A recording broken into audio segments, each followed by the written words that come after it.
tasyai tapodama karmeti pratishtha. Pratishtha, the foundation upon which the Brahman rests, is threefold. Tapa, austerity at the physical level, sense control, self-control. Dama is restraint, is a mental withdrawal. And then we said, when you have intensified your tapas, which is conserving your energy from non-essentials, by withdrawing from sensual activity and indulgences, you withdraw from the world.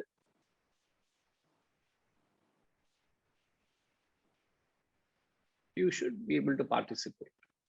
You should be able to give yourself an opportunity to see what the world has to offer. And you must also have the strength to say, that's all, I'll withdraw. I don't have any more time for it. I am not available for you. That capacity. So you know what the world is offering, and then you say no to it. That then is true vairagya. Now, irrespective of whether I had a class this morning or not, because my day, any day begins at 4 a.m. in the morning. So yesterday there was a, what was that? There was this a cricket final, IPL final was there. And so when I had the time to sit in front of the television, I sat for a while.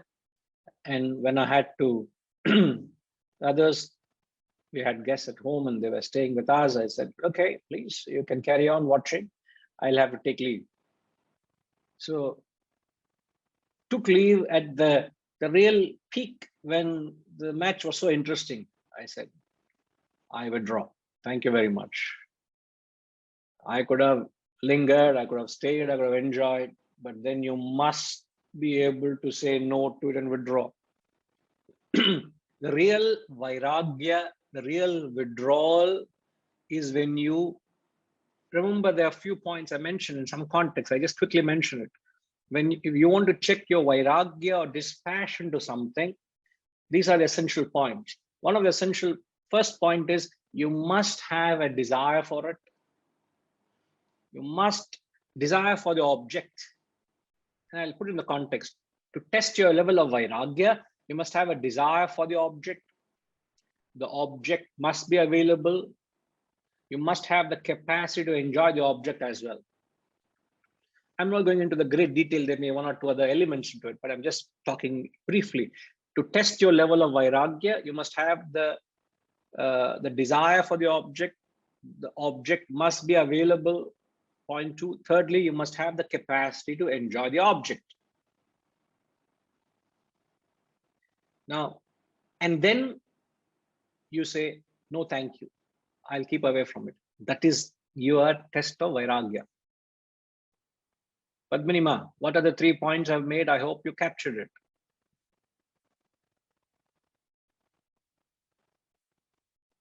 Yes, because there is a lot of noise outside, some thunder shower is happening. So I just missed it. I don't know whether you are able to hear. No, even when you're muted, I hear your thunder and lightning. That sort of acute perception I've developed, started having taken online classes, all new things have developed. So when I start seeing you all physically, I don't know what will happen to all that. So I'm asking for trouble, because very soon, hopefully with divine help, we will move into that hybrid where physically also I'll be listening to, I'll be addressing students and seeing you all. No?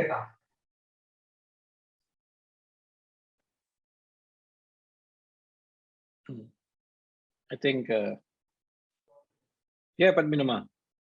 Now the point I was making is, in order to test your level of vairagya, vairagya is dispassion, isn't it? Now, in order to test that, there are 3 essential points. One is you must have the desire for the object. Second, the object must be available for you to enjoy. Thirdly, you must have the capacity to enjoy. And then you say, no thank you to that object or enjoyment or environment, whatever it is. To that extent, you test your level of vairagya. Now, just taking the example of cricket, there's nothing great about it. I'm just trying to explain the concept with the example I've just taken. Now, desire for the object. Do I have a desire to watch cricket? Yes, I have a desire. Second, is the object available for me to enjoy? It was not that there was thundering and lightning and there was no transmission. What nonsense here. Every time there is a minor rain, that the transmission goes. Please check your switch off. What box? Some idiot box they say. What box is it? What box is it? A set-top box. Switch it off, and weather permitting, it will come. So many a time you will stop watching because some interruption happens and you say, oh, go to heaven with it. I'll not watch anymore because it's disruptive. So there the object was available. I have a desire for the object. The transmission is going on. Object is available. You have the capacity to enjoy. Means you also have the physical and mental availability. You are able to enjoy it. And then you say, I'm sorry. Then you withdraw from it. But if any of these three qualities or elements are not there, that is not true vairagya. It is not a test to your vairagya. That was the point I was trying to make. Now I don't have memories of past, but I remember the last class we had a dialogue in the context of what we discussed of consciously being away from, remember? What?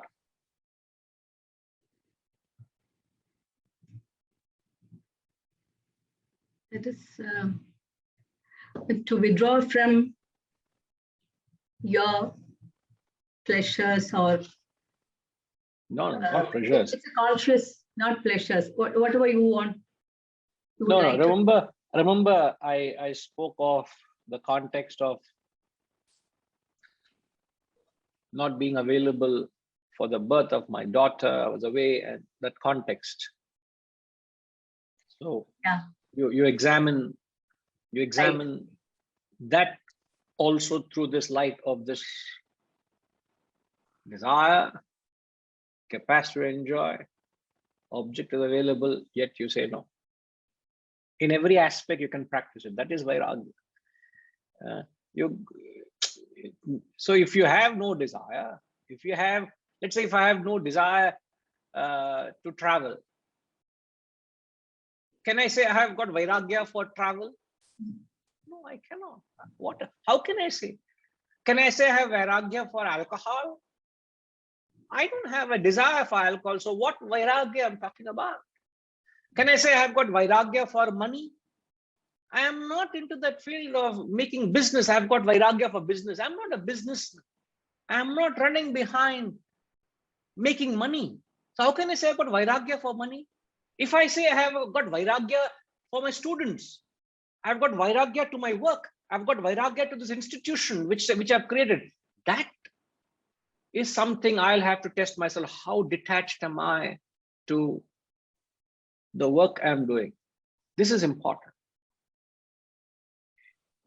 You get it? It's for you to examine yourself. It's not for others. You may not be able to evaluate me, nor can I evaluate you. But this is important.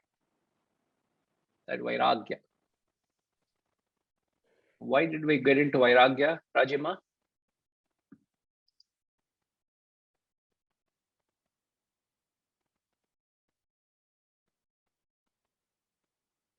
Ma, could you please unmute yourself? Sorry. Guruji, I think you were mentioning about tapa, dhamma, and karma, the verse 8, mantra 8. Mm-hmm. And in that context, we had talked about withdrawal. And correct. Vairagya was part of it. Absolutely correct. So perfect. So the tapa and dhamma builds your capacity to withdraw, which is vairagya, towards the lower. Then your actions, karma comes in. Then your actions are directed towards the essential, your growth. You perform actions which takes you towards the ideal. You have avoided dissipation, unnecessary worries and anxieties. You're not available because of your vairagya. And then comes karma action. Means you're serious. As they say in a businessman's language, you say, he means business. This guy is a serious guy, no empty talk.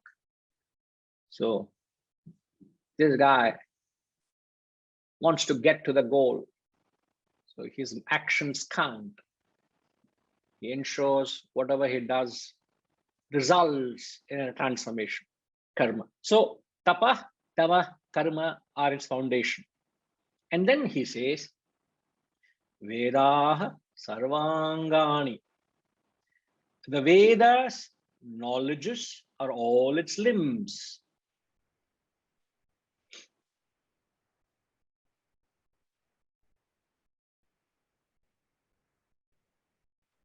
Now, what he means here is all knowledges means all conditioned expressions. Mark the words carefully. When he says all knowledges, what he means is all conditioned expressions are nothing but conditioning of the pure consciousness. All conditioned expressions are conditioning of the pure consciousness. In effect, CC, conditioned consciousness, is born out of pure consciousness.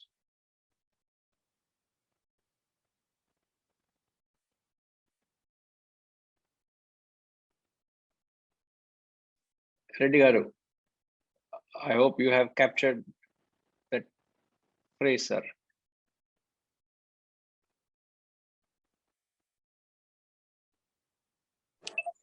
Yes, I'm just, Pranam Guruji, I'm just making a note of that. Consciousness born out of pure consciousness. Pure consciousness, yes. And the earlier statement I said is all conditioned. What was that earlier statement? All conditioning expression. All conditioning expressions are. I missed note of that. You missed. Rajima? All conditioned expressions are conditioning of pure consciousness. All conditioning expressions are conditioning of the pure consciousness.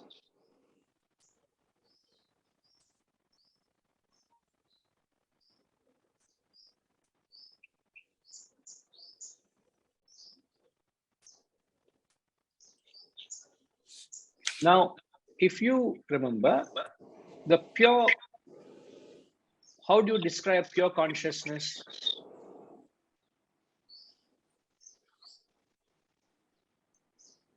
Ready, got it?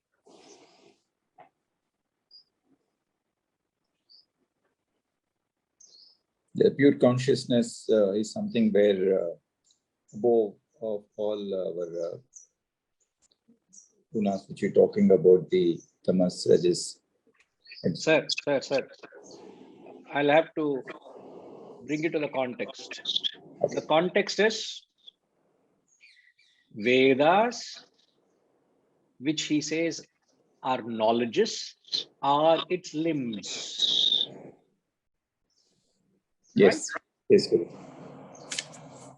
The various knowledges you have. Sir, can you tell me 3 knowledges you have about? Can I just mention that Tapaha, Dhamma, Karma is our 3 knowledges? Sir, you have to forget that, sir. What are the 3 knowledges you have acquired in your life? You have, can you say, I have knowledge of? I don't know you, sir. You have to tell that, sir. No. You say, I know. What do you say? I know. Generally, we say, I know everything.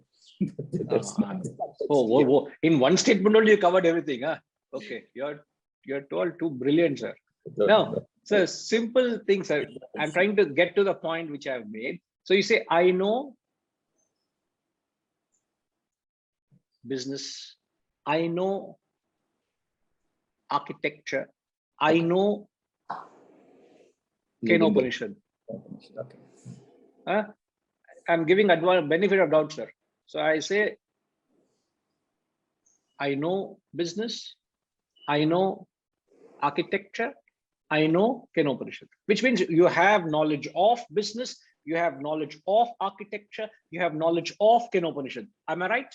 Yes, yes, good. Now, in this statement, I've made three statements of three knowledges. But here he doesn't say three knowledges, all knowledges, which is Vedas, all knowledges are its limbs, he says. Now, in this statement, I know Upanishad. What is the pure consciousness in this statement? Only in this statement, don't go beyond it.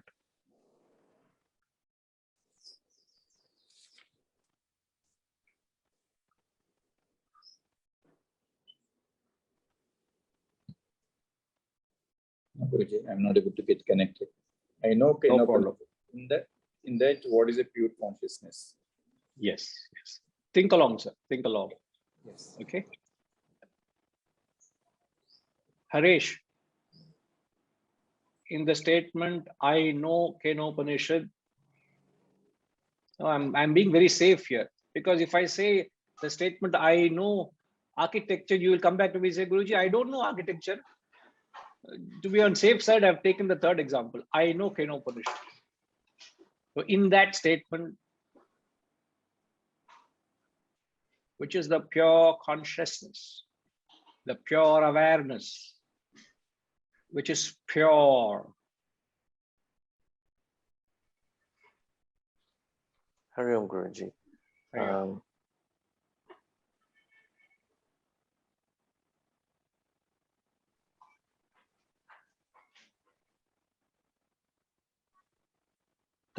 The key word, Guruji, in knowledge of Upanishad is, that's the word. The Upanishad will be the word of the pure consciousness.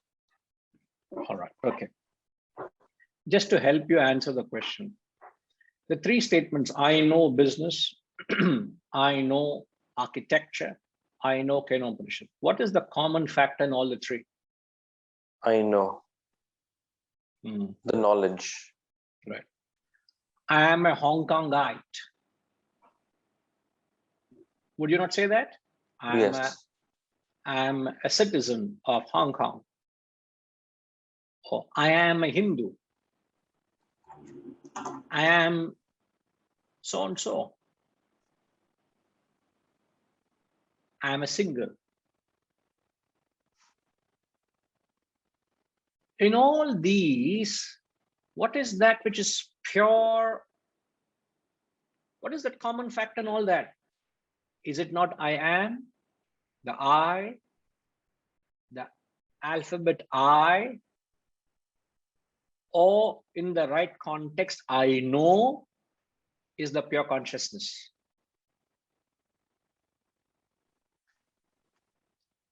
I know business, I know architecture, I know Upanishad. I know in these three statements is the pure consciousness. It is a common.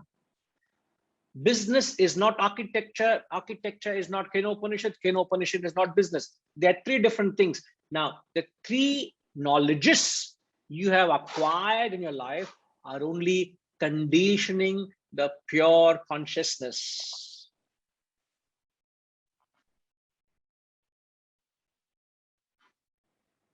The various knowledges, which are expressions of Brahman, help you to get to the Brahman. That's the point he's making. They're all its limbs. Through the various knowledges, which are conditioned consciousness, you get to the pure consciousness. They help you, they facilitate you. Everything is expression of Brahman. How do you get to know Brahman? Through its expressions. It's like, how do you understand electricity? How do you explain electricity to an aboriginal who has never seen anything beyond the life in deep in the woods, deep in the jungle? Harish is an aboriginal. He has never been to a city. He's never known a world exists beyond that life in the woods. How do you explain electricity to him? Would you not explain to him through the expressions? Yes. You may give us it's that which gives life energy, but then how do you explain it? How do you convince him? How do you make him understand, relate to that energy through the various expressions? You bring him to your home and you say, now everything in his home, right from the doorbell to the micro oven, to the geyser, to the refrigerator, to the fan, to the air conditioning, even if you have to charge this gadget, everything is driven by that energy. So you understand the source from its expressions. Exactly the same way you want to understand Brahman, you understand it through its limbs. The limbs are its expressions, are the various knowledges that are born out of the pure knowledge. It's a very typical Upanishadic language. You will have to understand it. You will have to get attuned to it. You may have to listen to this again, Harish, just to get the gist of it. Yes. All right. Yes. Okay? Absolutely. Yes, Guruji. So yes. So just to complete that statement, so it is the architecture that is conditioning the pure knowledge, the pure consciousness. It is the business that is conditioning the pure knowledge or the pure awareness. It is the knowledge of Kenopanishad that is conditioning the pure consciousness. So if you want to get to the pure consciousness, what should you do, Setaramanji? I know Kenopanishad, you will proudly say now. But if you want to get to Brahman, what do you need to do? I have to purify myself. I have to remove the condition. What is the conditioning here? All these knowledges. No, you may be very... Once because of them I progress, but once I progress further, I have to withdraw from them. It gets dropped. It has to get dropped, correct. So the Kenopanishad, the knowing of Kenopanishad itself must be dropped at some stage. You must go beyond it to get to the pure consciousness. Isn't it? It's beautiful. Once we understand. You have told like water getting mixed with many things that they get conditioned. Pure water is correct. Which is the verse, Gayatri Ma? Do you have the verse? We can't hear you, Gayatri Ma.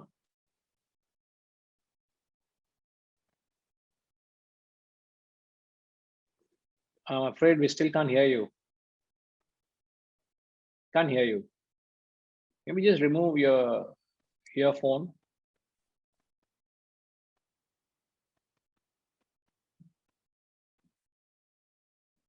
Still can't. No.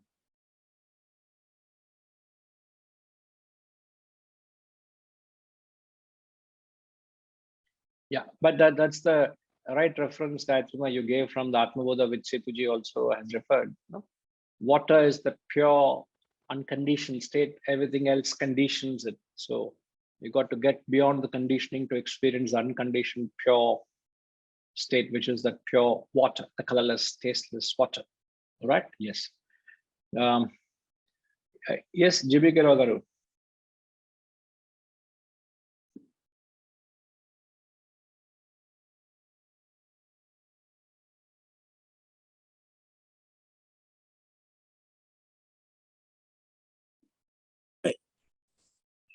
Om Shanti. Jai Gurudev. Jai Gurudev, sir. Hari Om. Hari Om. See, knowledge is available in either architecture, business, arts, and Upanishads, Veda. See, the essential, what is essential for you? That is what, unless we know the essential,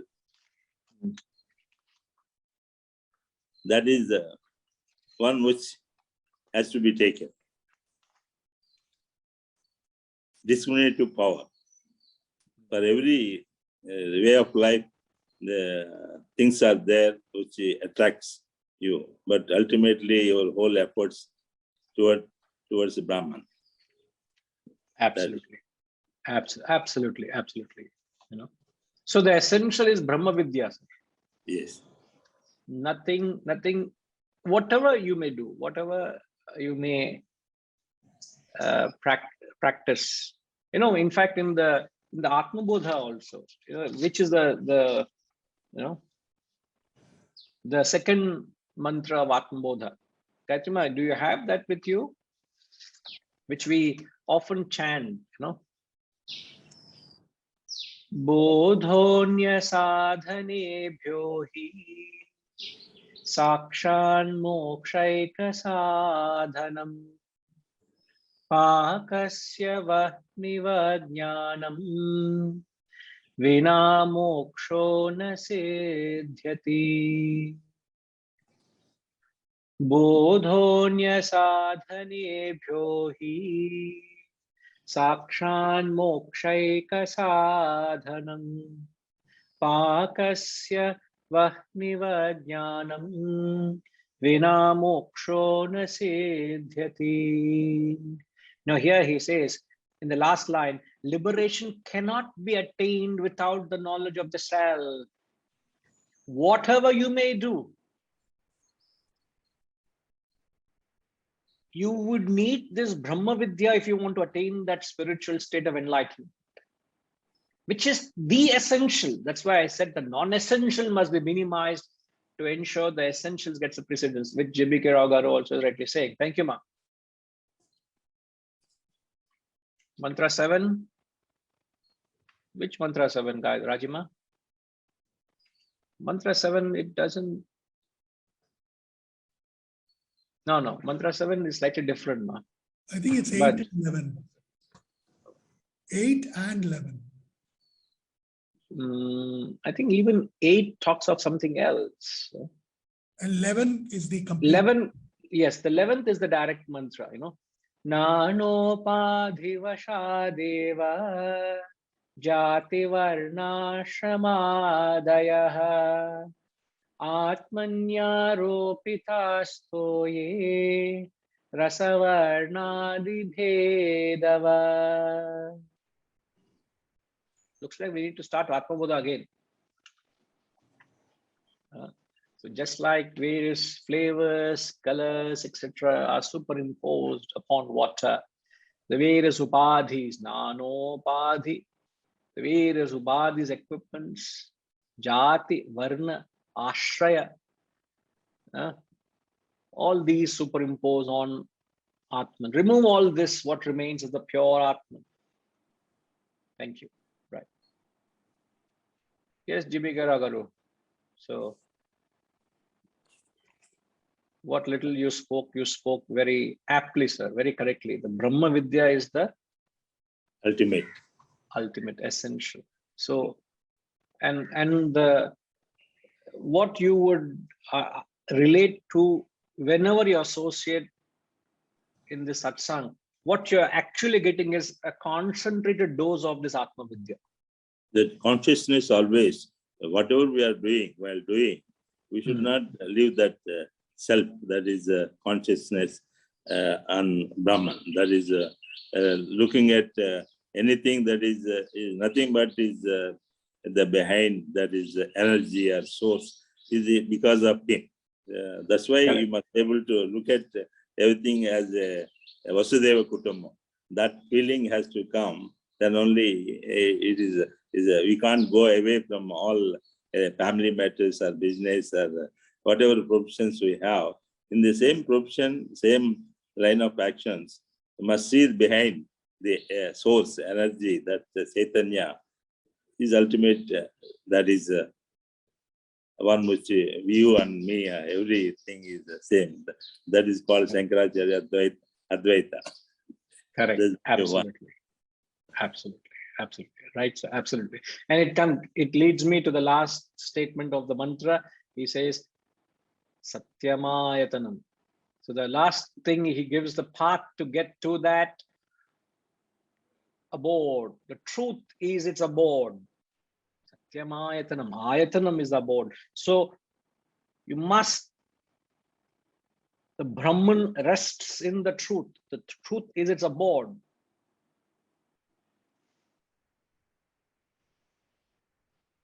So in simple terms, truth is upholding your convictions, which leads you up to your conscience.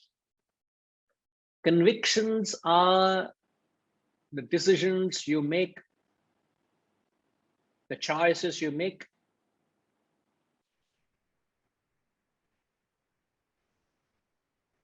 Once you have made a choice, you must be committed. You must be true to it. Because divinity doesn't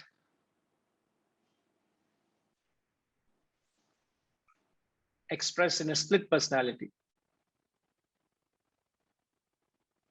Ramji, what is the definition of split personality, sir?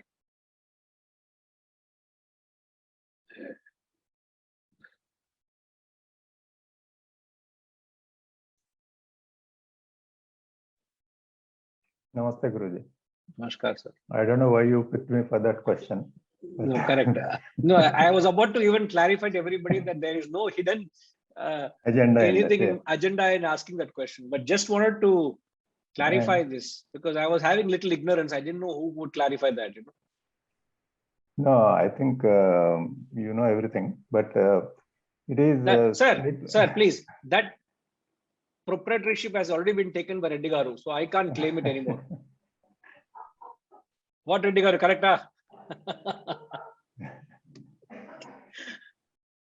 So split personality is also called schizophrenia, which is dealing with two personalities living in one person. So it is like the Jekyll and Hyde type of a situation where you express two different, I mean, maybe vasanas, or two different parts of your mind and in different times or under different conditions you express them.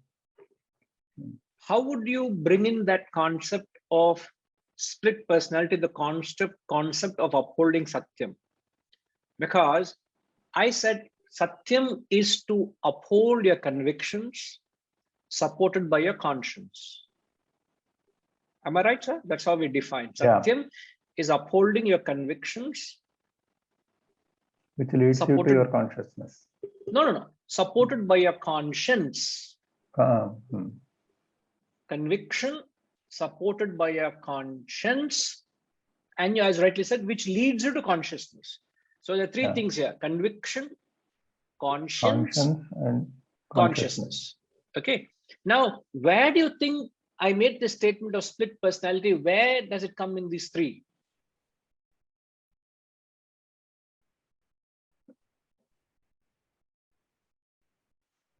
And it can come if you are not following the process of this journey, or you get suppose your convictions, you have to uphold the convictions, let us say. And in that you can have a different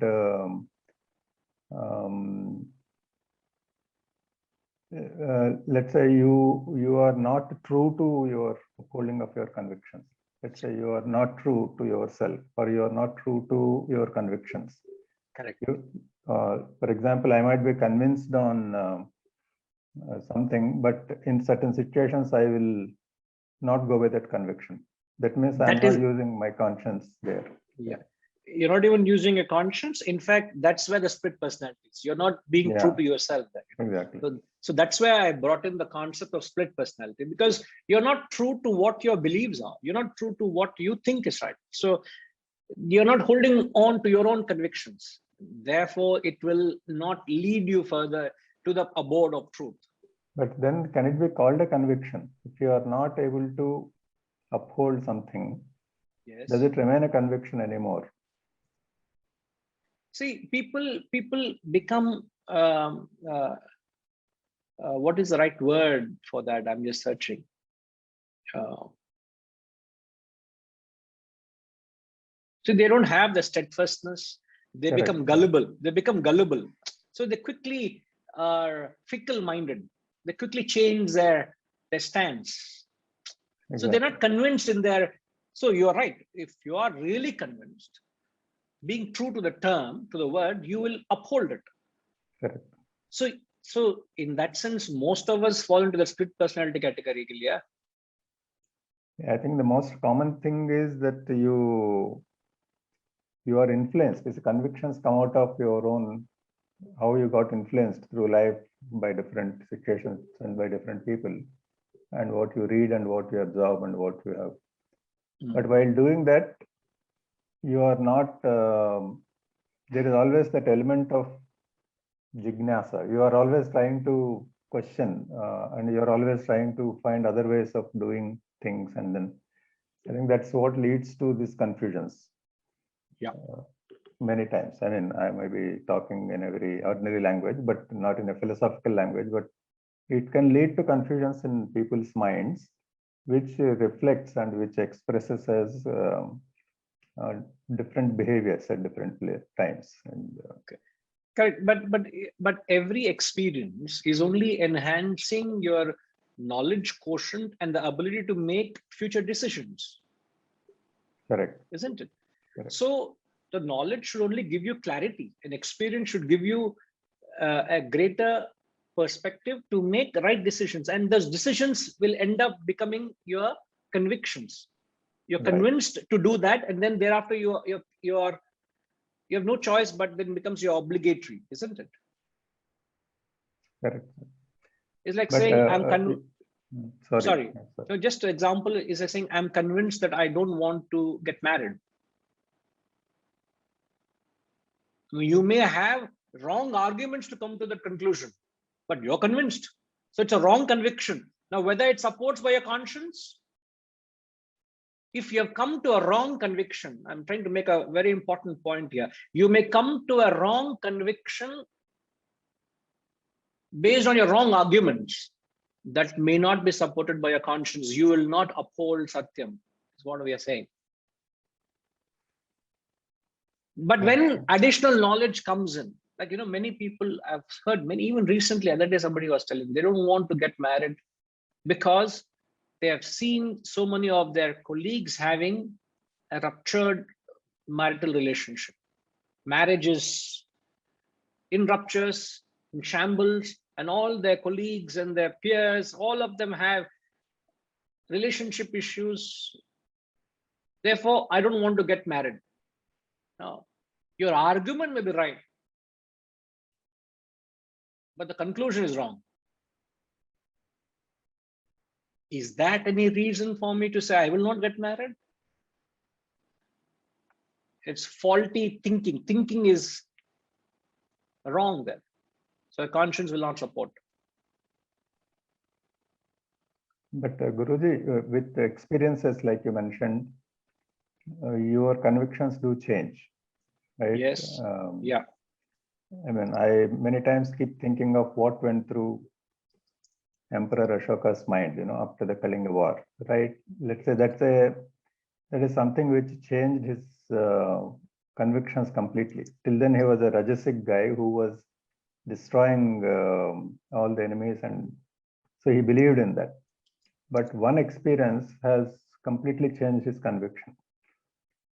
And then he never wavered, he never went back on his conviction, right? But so that is real conviction. That kind of a thing, if it happens, then you are really on a path of upholding your convictions afterwards. Sir, none of us are at that level, sir. What you are, what you are describing of the King Ashoka, am I right? Yeah. What you're describing is the point of neutralization. But the transformations happen right up to that point. What you are seeing is the transformed state. What we are talking of is the process of transformation. Are you able to understand that too? Two different things. See, when somebody makes a quintessential decision in their life, and that becomes a conviction and that has transformed their life, that is a point of transformation that is perceivable. But what has happened thus far? How has that person reached that state? That is a passage of transformation, exactly like the neutralization. What is the example I've used just now? The example of volumetric analysis. Volumetric. Yeah. Titration point. Yeah. Titration point. That's the point. I hope, I think I have used a different term earlier, but it is the titration point. So there is the change happening right till the 30th drop, let's say, but the change is seen at the 30th drop. Till 29th drop, you don't see change. Yeah. So the point of anybody's change is the point of. Yeah. But if that titration doesn't happen, then you live with a split idea, and then that is where the problem comes actually. Yes.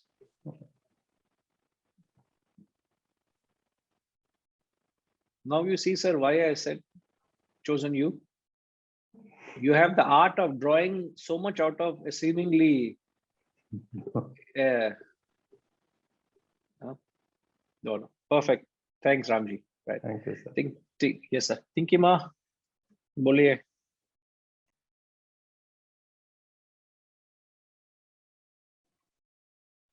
Hari Om, Guruji. Hari Om.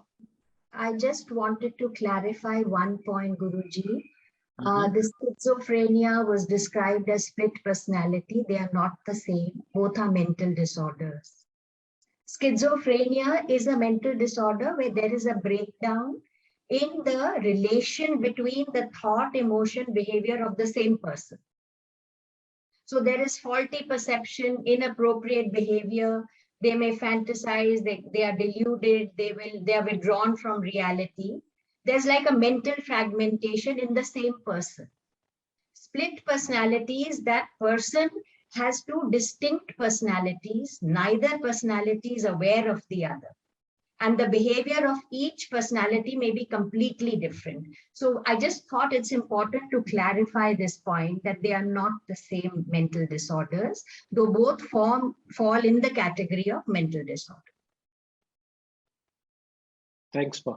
Thanks. So in this context, I didn't know whether you want to use split personality or whether you want to use schizophrenia.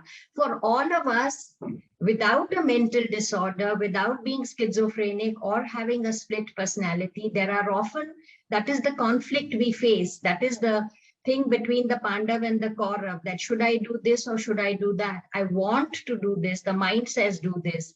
Intellect says do something else. Behavior may be either governed by either.